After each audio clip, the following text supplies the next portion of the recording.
Welcome back to Bell Rock. If you'll follow me.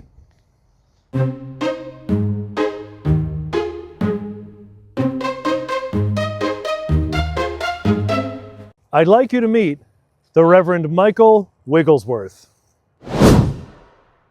No time to epitaph.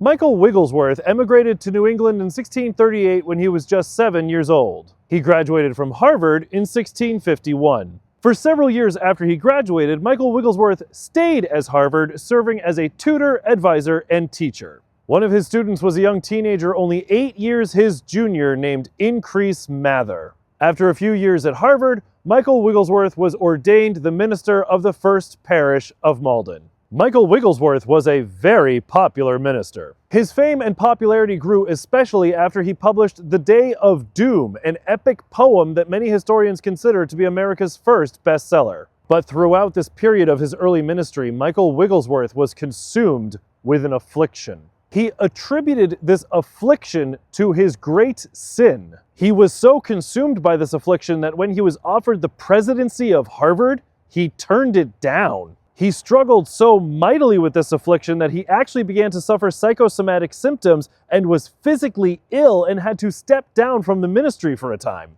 Now, like many learned men of the day, Michael Wigglesworth kept a detailed diary. But ministers like Michael Wigglesworth, who used their diaries as devotionals, had to be worried about their innermost secrets falling into the wrong hands. So many of them used cryptograms and codes that they had learned while studying at Harvard. And Michael Wigglesworth's diary is full of entries that are written in code. Over 250 years after the death of Michael Wigglesworth, a historian named Edmund S. Morgan concluded a years-long effort to decode the passages of Michael Wigglesworth's diary. And in 1965, he published a transcription of the fully decoded diary. The decoded transcription of Michael Wigglesworth's diary revealed that the affliction that consumed him his entire life was that he was attracted to men.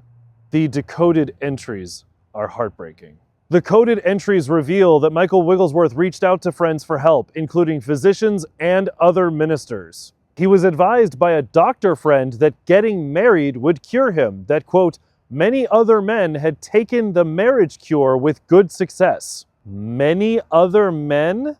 That's interesting.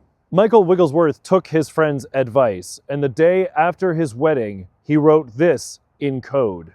I feel stirrings and strongly of my former distemper even after the use of marriage the next day, and I am exceeding afraid. Michael Wigglesworth was still who he was, and he was terrified. He was 24 years old. Now, if that were the end of our story, that would be more than enough.